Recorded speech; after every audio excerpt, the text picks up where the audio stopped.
Grace and peace to you from God our Father and from our Lord and Savior, Jesus Christ, dear fellow redeemed.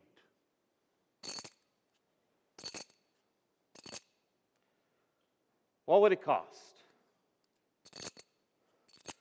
What would it honestly cost you to betray Jesus? No one can serve two masters, for either he will hate the one and love the other, or he will be devoted to the one and despise the other. You cannot serve God and money. And for the love of money is the root of all kinds of evil. It is through this craving that some have wandered away from the faith and have pierced themselves with many pangs. Nowhere is this more apparent than with the betrayer, Judas Iscariot. Yes, during this holy season of Lent, we take a look at one of the worst sinners in all of history, whose name is forever synonymous with betrayer. Of course, those who never believed were sinners as well. Paul was once a persecutor of the church, but Judas, Judas, he was one of the faithful. He was a disciple, an apostle, one of the chosen 12. How? How could he have fallen so far? Not just simply walking away, but betraying Christ, the one Judas had personally seen time and time again, prove that he is God incarnate. Most of us cannot understand how Judas could do such a thing. Like the others, Judas Iscariot had been called to be one of the 12. He had followed Jesus now for 3 years, hearing him teach, seeing miracle after miracle firsthand. He, like the others, had borne witness to the very power and wisdom of God in Jesus, and he knew that Jesus is the Christ. How did Satan turn him away? He went to the chief priests and made the deal. 30 pieces of silver. Just a few months' wages. Judas betrayed Jesus and handed him over to those he knew wanted to kill him. Even more, we see that Judas could not just simply take the money and run. No. He went back to Jesus. Judas sat down at the very table with Jesus as they celebrated the Passover, as Jesus washed his feet, as Jesus instituted this new feast for the forgiveness of their sins. Judas even dipped his bread into the very same dish as Jesus. As Jesus said, "Truly I say to you, one of you will betray me. He who has dipped his hand in the dish with me will betray me.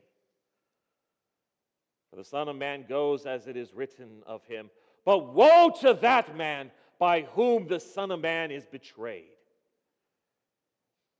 It would have been better for that man if he had not been born." And still, Judas left to go get the temple guard and lead them to Jesus. And as one final cruel mockery, Judas identified Jesus with a kiss, a sign of love and greeting, used to betray Christ, all in exchange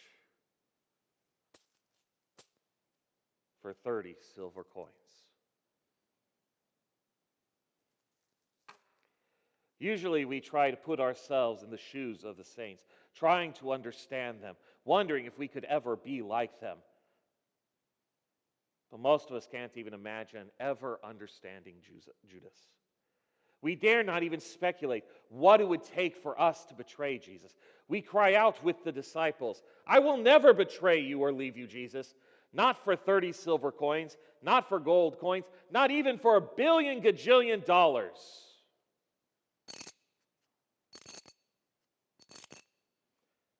But Are you so sure?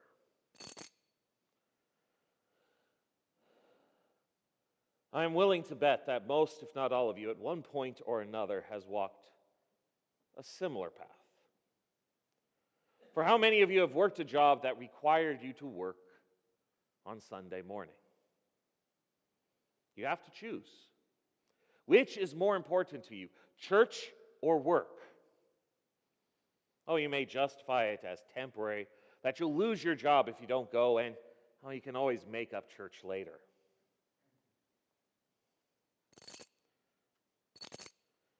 But ask yourself, how long before it really is just about the money?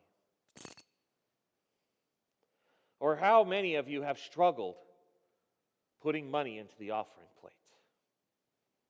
Now, this is not the main point of the sermon. I'm not trying to guilt you into giving more, no. But just simply ask yourself, why is it so difficult to hand over your hard-earned money to God? Are you afraid? Are you cautious? Or maybe you just don't like how those in charge are running things. Now, these are just two examples where money is a temptation to us. A false god drawing our devotion away from the one true God. Are you so sure you would not go further?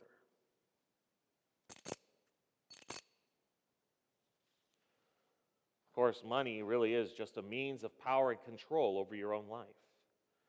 If you don't have any money, you're helpless.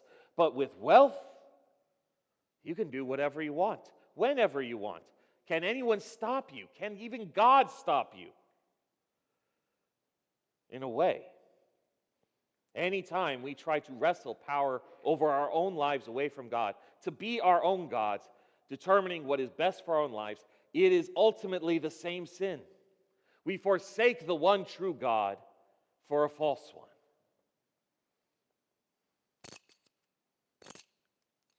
So who is your false god? Is it money? Or is it you? While we don't know exactly what was in Judas's heart and mind that led to his ultimate betrayal, we do see the outcome. He handed Jesus over to the authorities, knowing full well what was going to happen to Jesus. And as much as we would prefer to stand in judgment over him, the truth is we are no less guilty of sin. We too have betrayed Jesus as we continue to chase after our own sinful desires and the false god of money, even here and now. Oh, it's not to the same degree or with the same consequences, but we too have to admit that we have all been enemies of God. We have made ourselves enemies of Christ, and in our sin, we have joined Judas in betraying Christ. Now, as shocking as all of this was to the other disciples, none of this shocked Jesus. As he had said, he knew all of this was going to happen. Jesus even went so far as to stop his disciples from fighting against the soldiers to protect him. He even healed the man whose ear was cut off. For Jesus always knew this day was coming, the day that Judas would betray him for 30 silver coins. And yet Jesus accepted it without a fight. That is because Jesus came to pay the price for us. Not through betrayal, but out of pure love for us sinners. Christ came to pay the price for our sin. For no one takes his life from him, not Judas or the priests, not the Jews or the Romans, but Jesus laid down his life of his own accord in order to save us. He simply allowed them to crucify him so that he could pay the price for the sin of the entire world with his blood. Yes, with his blood, with his very life. Jesus paid the price for you, for your sin. For our sin and rebellion deserves that our blood would be shed, that our lives should be extinguished. But in his great love for us, Christ took on our flesh so that he could offer up his perfect and holy life, his innocent blood for ours, so that we could be forgiven all our sin once and for all. As Paul said, for while we were still weak, at the right time Christ died for the ungodly.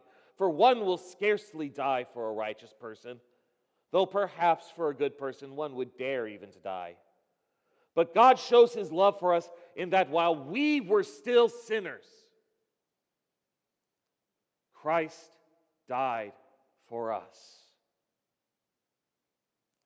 Since therefore we have now been justified by his blood, much more shall we be saved by him from the wrath of God.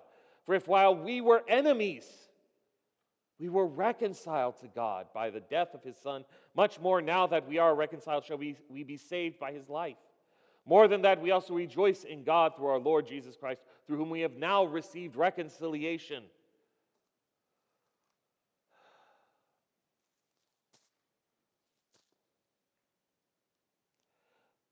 While Judas betrayed Jesus for a mere 30 pieces of silver,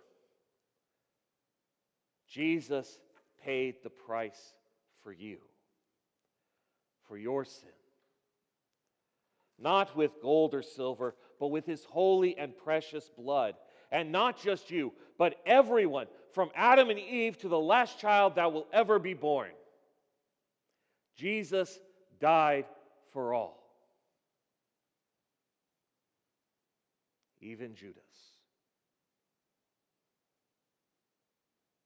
This is where I argue Judas' story goes from abhorrent to tragic.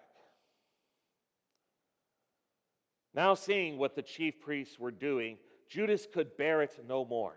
He went to the chief priests, trying to give back the money, to buy Jesus back, crying out, "I have sinned by betraying innocent blood." But to no avail. The men who paid Judas no longer had any use for him. And while they were truly guilty of a greater evil, they refused to help Judas in any way. At this, Judas threw the money at their feet right there in the temple. Now I do believe that in a way, Judas was trying to repent. His guilt and shame are apparent. He is confessing his sin with full conviction. He tried to make amends, to reverse his sin by buying Jesus back, but his co-conspirators did not want to give up their prize. Even then, the very money that Judas coveted, he now cast down at that false god at the feet of his fellow sinners. If only he had run to the cross. Christ died for all. He paid the price for all. And that has to include Judas. Whether or not someone receives the gift is a separate question. But Christ died for every sin, including Judas's betrayal. I have to believe that if only Judas had run to Jesus, had run to the foot of the cross, and cried out for mercy, Jesus would have forgiven him, just as he forgave those who were literally killing him. And your very salvation depends on this too. For if you start saying that Jesus did not die for Judas, or for Hitler, or for any of the worst sinners in all of history, how long is it before it's your own head on the chopping block? It's all or none. That is why I know Christ died for Judas as well. If only he had run to Jesus instead of the noose. My dear brothers and sisters in Christ, learn from Judas tonight. Yes, of course, don't sin like him. Do not chase after money. Do not forsake God. In fact, just don't sin in general. But if it's obvious, do not kill yourself. But when you sin, when you fall away, I encourage you, be contrite. Truly feel your guilt and shame in your heart like Judas did. Truly confess your sin and guilt, but also run to Christ. Run to the cross and know that you are forgiven. Part of the reason we still maintain individual confession and absolution is for those who think they are unforgivable. So that I, as a pastor who speaks the loving word of God, can pronounce to you once and for all that the very sin that they thought was unforgivable is in fact forgiven. Do not be like Judas and run to the noose. Instead, run to Christ and know the love of God as He forgives you both now and forever.